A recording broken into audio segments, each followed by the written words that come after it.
Hello, dear followers. Welcome to the new episode of Mental Health for Musicians. Today, I'm going to open a very interesting topic. It is quite frequent in our society, not only in the field of arts, but unfortunately, it just became so global. So, what am I going to talk about today? So, it will be unsolicited advice. So, many of you experienced through your lives that you were given an unsolicited advice.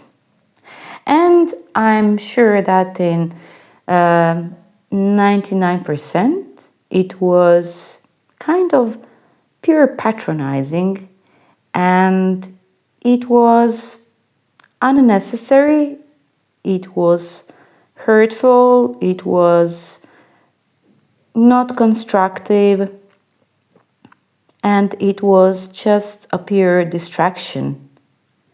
When I say distraction, there is a special reason for this distraction to be made. I'm going to focus a little bit on this distraction. So, many of you may know that all of us have certain paths, certain habits, things that are important to us, priorities like health, well-being, earning for your own existence, friends, family, hobbies. So all of those factors are extremely important fragments of one's existence. And all of those priorities are actually very different by all of us. So what does that mean? Each of us will walk in our own shoes to pursue the certain path.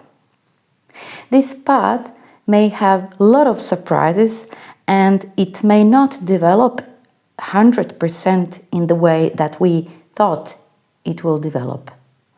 But most of us are working very diligent, very dedicated, disciplined, and we're just passionate of our way of life.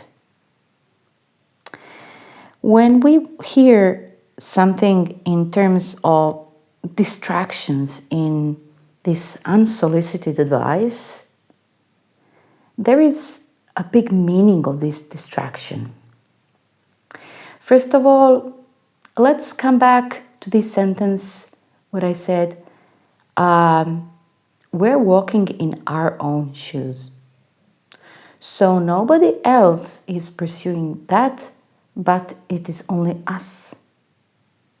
How can other person know anything about our way in our own shoes?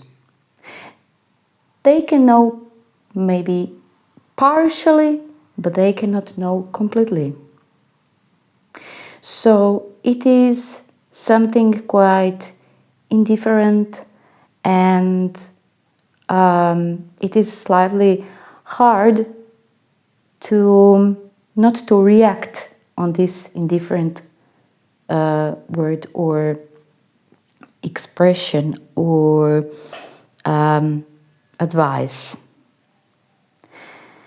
Second thing is, all of us have their own way of thinking, processing, and we have different types of resilience. Somebody is less resilient, somebody is more resilient. And the way how we react on unsolicited advice is very much connected to this possibility of resilience. Third thing is very, very important factor in terms of getting unsolicited advice: importance and constructivity of this unsolicited advice. So, sometimes unsolicited advice, but very seldom, can convey a certain message from a person who gives this unsolicited advice. We may not create hard feelings towards this unsolicited type of advice, but it could be a good lesson for us to explore our own reaction and to synthesize it. And it will definitely help to all of us to process this unsolicited advice, but also to learn something very important, not only about ourselves and our processing system, let's say, but also there are very important deeds of this person who gave this unsolicited advice. So it can be very helpful in processing, in reflecting, and of course, one can really get better insight into the personality of the person who gave this unsolicited advice. Let's come back to this distraction. Why do people give unsolicited advice when you are searching for something concrete, when you ask for something concrete and you're expecting for a concrete answer? And it is in humans' nature to expect something concrete. But in most of the cases, one will get something completely opposite, or at the most, a type of an answer that contains distraction. There are situations when people just don't know what to say, but they want to stay smart in the eyes of the person who asked the question, and they're going to give a distractive answer. What is not a really nice thing, but this answer can definitely show the path or the mind map of the person who gave you the answer. That this person is not in a position to give you the answer, or this person got a ban from someone to give you the answer, or this person really doesn't want to give you the answer because this person is really afraid of your success, or this person won't give you the answer and will give you this distraction so you get confused about your own worthiness, about your own purpose, and of course to give you the question, does this have a sense of anything that I do?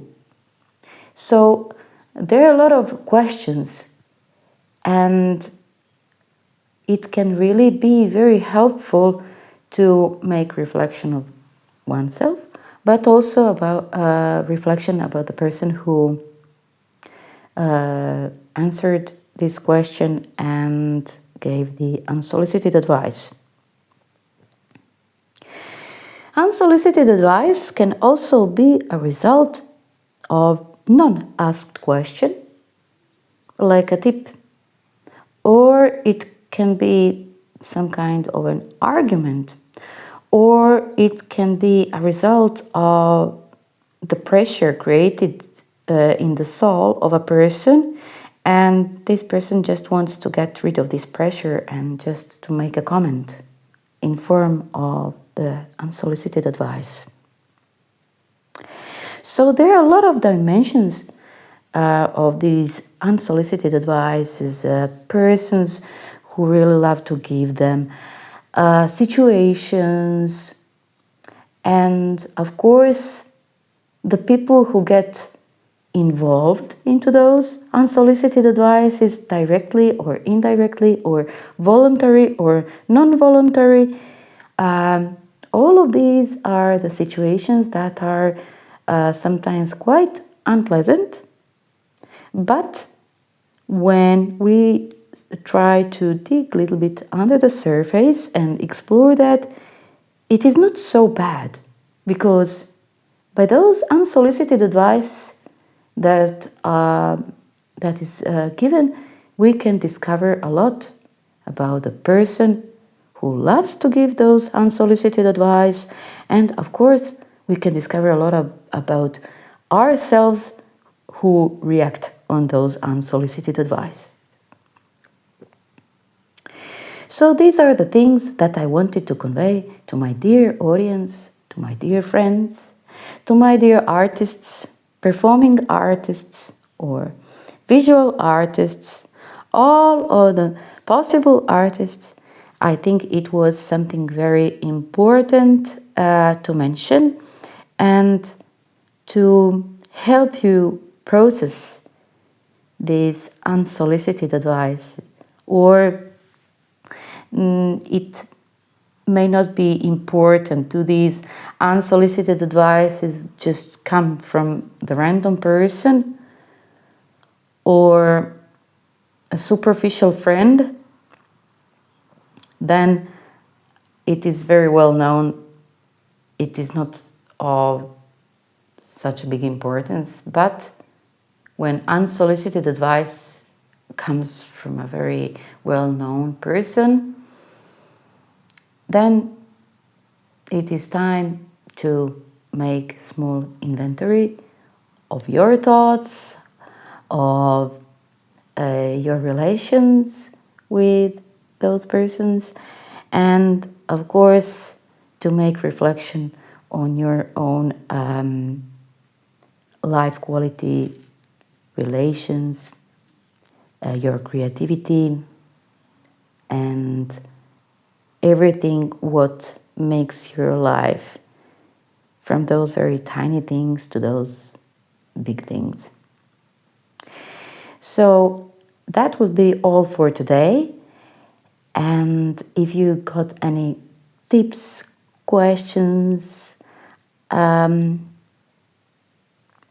things that are not so clear, or if you would like to suggest other topics or broadening of this topic, please write in the comments. I will be very grateful for that. And of course, just to let you know, I will be giving an 8-week masterclass. It will be group coaching for performing artists. It will be beginning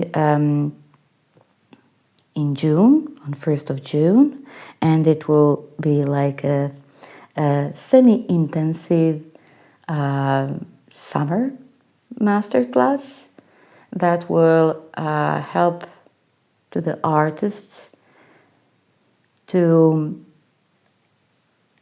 process interactions in the world of art, and also to accept their own creativity and to discover their underlying creative potentials that were slightly undermined.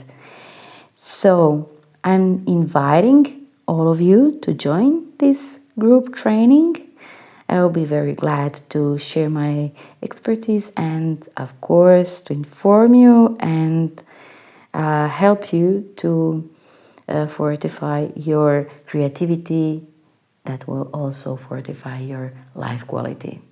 So, my dear friends, I'm wishing you a wonderful upcoming week. And for all of you who are celebrating Easter, I'm wishing you a happy and a lovely Easter with your friends and families. And I will be coming back soon with a new podcast. Till then, all the best and many greetings from your Dr. Diva.